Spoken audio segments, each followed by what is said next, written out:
മണിയൂരിൽ കേരളോത്സവത്തിനിടെയുണ്ടായ ലൈംഗികാതിക്രമത്തിൽ പ്രതിഷേധം ശക്തമാക്കി UDF-ഉം RBI-യും പ്രതിയെ സംരക്ഷിക്കാൻ ശ്രമിച്ച പഞ്ചായത്ത് പ്രസിഡന്റും ഭരണസമിതിയും രാജിവെക്കണമെന്ന് നേതാക്കൾ വാർത്താസമ്മേളനത്തിൽ ആവശ്യപ്പെട്ടു.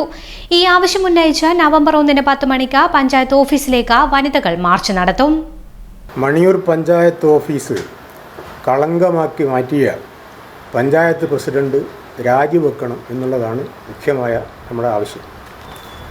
മണിയൂർ ഗ്രാമപഞ്ചായത്ത് ഓഫീസിൽ അതിന് മുമ്പിൽ നടന്ന കേരളോത്സവത്തിൽ പങ്കെടുക്കുവാനും കാണുവാനും വന്ന പെൺകുട്ടിയെ പരിപാടിയുടെ മുഖ്യ സംഘാടകനും CPM പ്രവർത്തകനുമായ വ്യക്തി കടന്നുപിടിക്കുകയും പീഡിപ്പിക്കുകയും ആയിരുന്നു.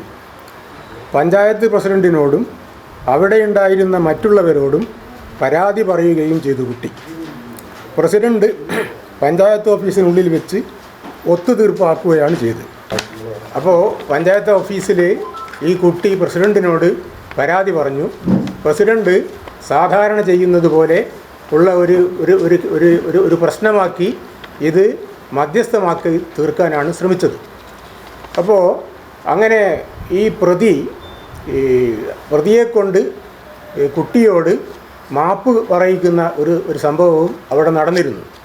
സാധാരണ നിലക്ക് ഇങ്ങനെയൊരു സംഭവം ഉണ്ടായിക്കഴിഞ്ഞാൽ പഞ്ചായത്ത് പ്രസിഡന്റ് ചെയ്യേണ്ടിയിരുന്നത് നേരിട്ട് പോലീസിൽ അറിയിക്കുകയാണ്. പോലീസിൽ അറിയിക്കാതെ സംഭവം ഒത്തുതീർപ്പാക്കി പിറ്റേ ദിവസം കുട്ടി സ്കൂളിൽ പോകുന്നു. സ്കൂളിൽ പോയിട്ട് അവിടുത്തെ ഈ കൗൺസിലർ എന്ന് പറയുന്ന ടീച്ചറോട് കുട്ടി പരാതിപ്പെടുന്നു. ഇങ്ങനെയൊരു സംഭവം നടന്നിട്ടുണ്ട്, അതുകൊണ്ട് എനിക്ക് മാനസികമായ പ്രയാസമുണ്ട് എന്നൊക്കെ കുട്ടി പറയുന്നു. അതിൻ്റെ അടിസ്ഥാനത്തിലാണ് ഈ കൗൺസിലർ പോലീസ് സ്റ്റേഷനിൽ പരാതി കൊടുത്തതെന്നാണ് നമുക്ക് മനസ്സിലാകുന്നത്. പഞ്ചായത്ത് പ്രസിഡന്റ് ഇവിടെ നേരത്തെ പറഞ്ഞത് ഈ പീഡനം നടന്നു എന്ന് അറിഞ്ഞപ്പോൾ അദ്ദേഹം കൗൺസിലറെ അറിയിച്ചു എന്നാണ്. ശരിക്ക് കൗൺസിലറെ അല്ല പ്രസിഡന്റ് അറിയിക്കേണ്ടത്. ടീച്ചറെ ഈ പ്രസിഡന്റ് പോലീസ് സ്റ്റേഷനിലാണ് ഈ റിപ്പോർട്ട് അറിയിക്കേണ്ടത്. പക്ഷേ അതിന് പകരം ഇത് ഈ പ്രതിയെ സംരക്ഷിക്കാൻ വേണ്ടി ഈ വിവരം പോലീസിൽ അറിയിക്കാതെ പൂഴ്ത്തി വെക്കുകയാണ് ചെയ്തത്. ഇങ്ങനെയുള്ള ഒരു പോക്സോ പ്രായപൂർത്തിയാവാത്ത പെൺകുട്ടിയാണ്.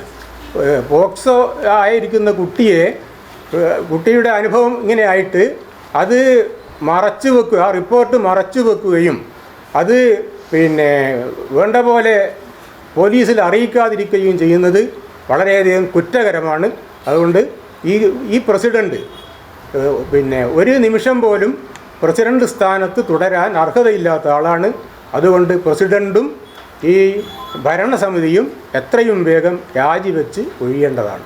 ഇതുമായിട്ട് ബന്ധപ്പെട്ട് ശനിയാഴ്ച വനിതകൾ UDF-ന്റെ വനിതകൾ പഞ്ചായത്ത് ഓഫീസിലേക്ക് മാർച്ച് നടത്താനും തീരുമാനിച്ചിട്ടുണ്ട്. നവംബർ 1-ാം തീയതി UDF-ന്റെയും RMPI-യുടെയും മുന്നണിയാണ്. ഓന് ജോലി കിട്ടിയ ഓന് മാത്രമല്ല ഈ നാട്ടിലെല്ലാ പിള്ളേർക്കും ജോലി കിട്ടും. അതിനല്ല അവരിവിടെ ഇല്ലത്. ഏതിരോ നീ ഏതിന്റെ കാര്യമായി പറയുന്നത്? നമ്മുടെ ശ്രീശങ്കരാചാര്യാണ്. തൊഴിലാണ് ലക്ഷ്യമെങ്കിൽ ശ്രീശങ്കരാചാര്യ.